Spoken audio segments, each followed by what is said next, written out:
เจ็บสำได้ลองเอาหัวใจคิดเบิ่งดูเมื่อได้หูว่าคนที่ฮักกำลังนอกใจคนที่เคยสัญญา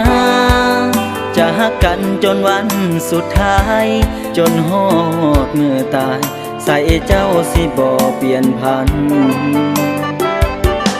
มาฮอดวันที่เขาคนนั้นจูงมือเจ้า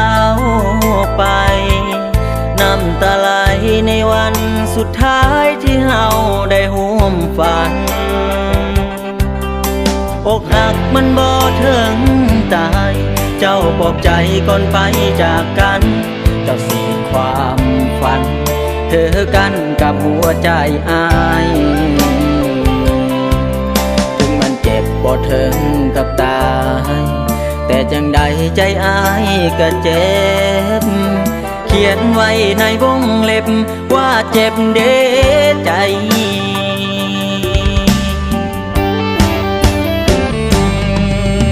อกหักบ่ทันตั้งโตกลายเป็นคนโง่เมื่อเธอนอกใจว่าออกมาง่ายๆเอาเลิ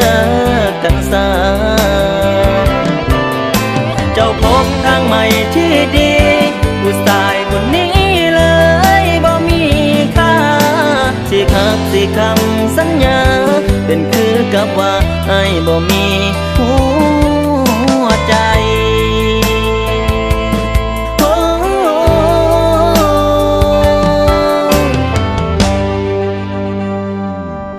เจ็บสำได้คนที่ทิ้มไป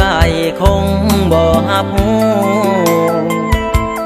ไอ้สิอยู่สู่กับความจริงได้ดน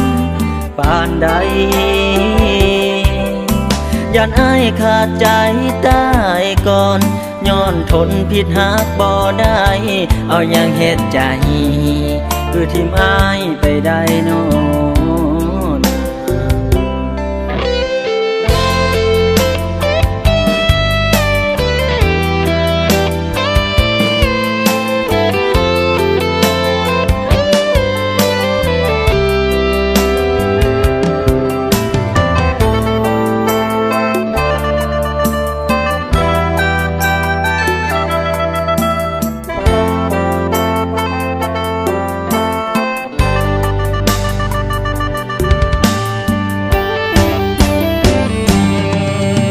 อกหักบ่ทันตั้งโต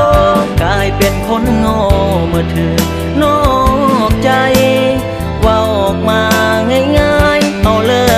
กกันซะเจ้าพบทางใหม่ที่ดีผู้ชายคนนี้เลยบ่มีค่าสิหักสิคำสัญญาเป็นคือกับว่าไอ้บ่มีหัวใจ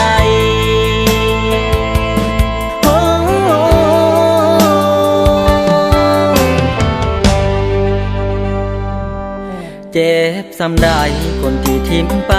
คงบ่หับหู